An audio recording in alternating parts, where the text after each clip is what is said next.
What's good, Hainum? This video is for you if you are struggling to break free from porn, masturbation, and you're confused as to what to do. Maybe you're feeling a little bit hopeless, maybe a bit apathetic, not really sure if you can quit. And the only message on my heart for you guys today is that it only takes one day to quit. It only takes one day. No, actually, it only takes one moment to stop for good. And so when I say that, I want you to take a mental note of your internal dialogue. What do you feel? What goes through your mind when I say that you can quit now and never go back to porn ever again? What goes on in your mind? Now, I've had this conversation with many people because this is what I tell people. And why do I know that you can quit in one day, in one moment? Because anyone that has ever quit any addiction, at some point, the last time they ever did it was the last time they ever did it, right? And if that's the case, why can't that be you? Why not? And so some of the reasons that people believe, I believe falsely, false assumptions, number one is, oh, I can't quit now because it took me a long time to develop this habit, this addiction, and therefore it's going to take a long time to stop. And I say, well, why does it take a long time to stop a behavior? Well, because I still need to heal. There's still a healing process I need to go through and to recover, right, from this addiction. And then I say, okay, well, why don't you heal and recover? And why does that mean you need to keep porn a part of your routine in order to heal and recover? I agree, you do need to heal. But having porn as part of your lifestyle and routine is actually unproductive because it's masking the real issue. It's trivializing the root issue. Because if you notice the times that you want to go to porn, to masturbate, you want to escape, in other words, you want to isolate, you notice those times, it's usually because you're trying to deal with some kind of unsettled feeling, emotion, all the emotions that we talk about here at High Noon that usually tend to want people to escape, to isolate. And so as soon as you develop this dependency on porn to deal with those emotions, what happens is that you don't know how to deal with those emotions productively. And that's essentially what's been going on for many years since you were very young, right? And so the message I'm leaving you guys with here is just, you can quit today. You can today, like right now. The last time you ever acted out can be the last time ever.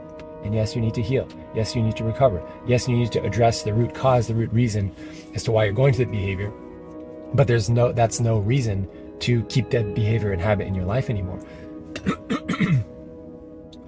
So what goes on in your mind when you hear that you can quit today, right? Jot it down and really have dialogue with your brain if you need to. If you need to logic your way through this, then do that. Have the dialogue with the brain, because at the end of the day, a lot of this has happening at the brain level, in a very chemical level and a very subconscious level, but it's in the brain. And so because your brain is often very logic, you can logic your way through this addiction as well. I've seen people do that successfully. It's kind of like you're cornering the little monster in the ring, and you're kind of cornering it in the battleground, and you're trying to fight it, wrestle it to the ground with logic. And when you can do that, there's no way for that little monster to go, nowhere for it to go. And so the logic of the brain can work very well. And you can just ask yourself, why can't you stop today? Why not? Another line of thinking that might occur is, well, I don't want to stop, which is truthfully in most cases where men and women are stuck, is on a intellectual and a value-based level, I want to stop, but at a very subconscious and emotional level, porn is like a close friend to me that I go to when I'm really struggling, when I'm really wanting to wind down after a hard day at work or school, or I'm really stressed, or I'm just really lonely and I'm overwhelmed by life. Porn is there for me, right? And if that's your line of thinking, if that's your belief, then really ask yourself, is that a true friend? Is that a true friend? Is that a real benefit?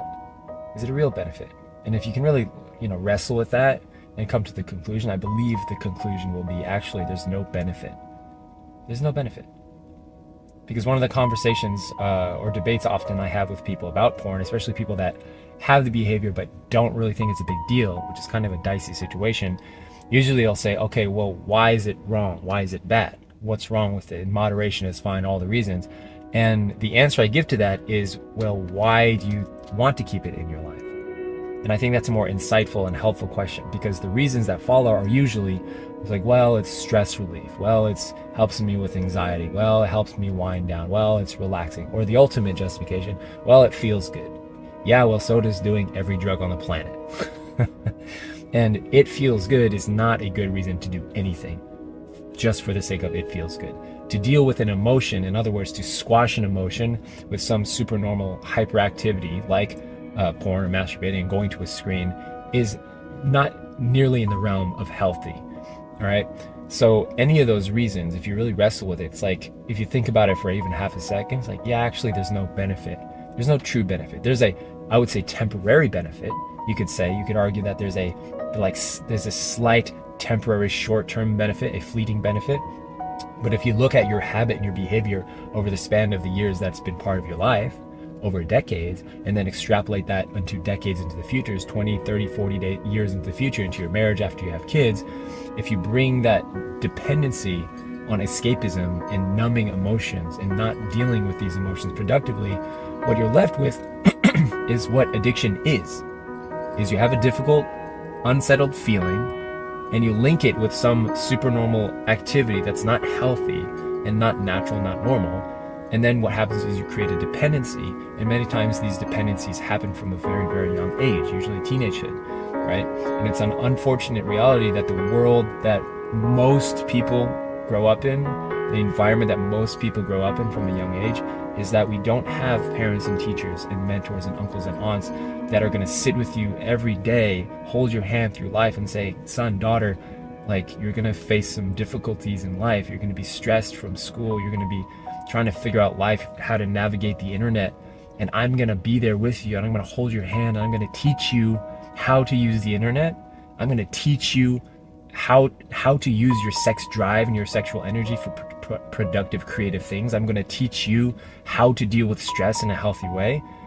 How many of our parents sat with us every day to do that? Not just once, not the talk, but like day by day, week over week, month over month.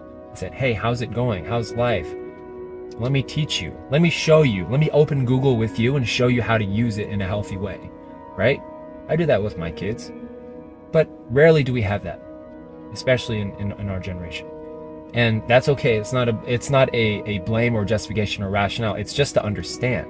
It's just to understand, because when you can understand, you can stop labeling yourself as weird or strange or perverted or a freak of nature or some kind of, strange freaking person.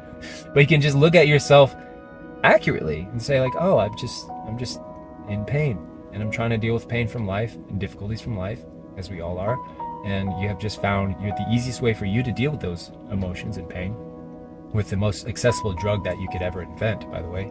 And so that's what's going on. And so you can stop seeing yourself as strange or weird, and keep yourself stuck and contained in the shame cycle, which is why you're going back to the behavior. Us religious folks, my friend, people of faith and high standards, have a higher tendency to go back to behaviors like porn because of the shame that it induces. There's a reason there's a shame cycle. There's a reason that people of faith have such a high porn use. Did you know that?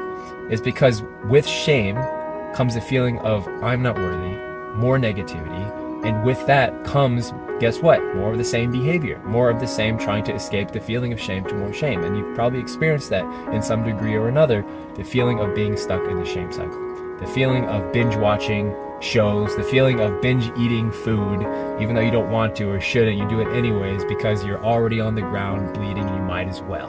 That kind of feeling, right? So that's the shame cycle that we're talking about.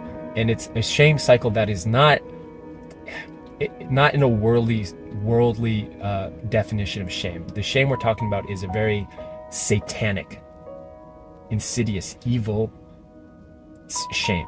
A shadow that has nothing to do with God. It's a type of shame that is like a shadow that just consumes your head and your vision and your way of thinking and your heart, to the point where you can't even see things clearly. You can't see yourself clearly. You can't see the top of this mountain that we're trying to climb, the sexual integrity mountain. You can't see your marriage creating a radiant blessing clearly. You can't see your own behavior clearly because all you say is, I'm worthless and I can't do this and I'm the worst and I can't get blessed and no one's going to accept me. My parents will disown me. All this stuff. I'm loved. All those feelings that you believe are true and you tend to believe are true, but are false. Okay? Here's the thing though. I get it. I know these feelings are really subtle and powerful. And it takes a little self-awareness to take a step back and say, I feel really terrible and shameful today because I just acted out, watched porn, whatever your thing is, right? Engaged in whatever behavior, addiction, anger that you're dealing with. It takes an insightful person to step back and say, I feel this way, but that's not who I am. That's not me. It's not you, right? You are not your addiction. You are not an addict. Okay? And of course, it's helpful for people to say that, but in most cases, you can call yourself that in the beginning, but eventually you have to shed that identity, that label completely. You can't wake up every day for the rest of your life and say, oh, I'm an addict and I still... It's like, no. You're a person with an addiction. That's it. It's not who you are. You are not an addict. You are a son or daughter of God. You are a beloved son or daughter. You are a beloved person, a human being with infinite value and potential. You are not an addict. That's not who you are. So shed that identity right now. You are a person with an addiction at this point in your life. That's it. That's all that's going on, right?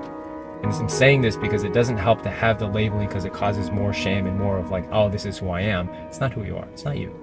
And that feeling, or that voice that says this is who I am, is not of God. It's of Satan, of something deep and dark and secret. It's not who you are. And we often call it a voice, but it's more like a feeling, right? I don't have voices in my head. I don't know if you guys do. I don't have voices that say, oh yeah, Benji, you're a terrible... It's like, it's not a voice for me. It's a feeling. And it's really subtle because feelings are something you believe are true. If it's a voice, you could just shut it down and be like, oh yeah, that's that voice again. Bye. But it's not. It's a feeling that starts from within you and expands out. And that's why it's so difficult to crack. And so once you can have a little self-awareness, conscientiousness to step back and say, oh, that's that feeling, that voice, that's not me. As soon as you do that, the beauty is you can disassociate and disconnect from it and see it for what it is and be like, that's not who I am. That's not who I want to be. I don't want to be someone that's addicted to porn. I don't want to be that. And as soon as you can do that, release yourself from that association, from that false self, from that fallen nature, from that evil, and say, that's not me. This is who I am. This is who I want to be. This is my North Star. And then you have quit porn and you never need to go back to it. All right. Lots of love. See you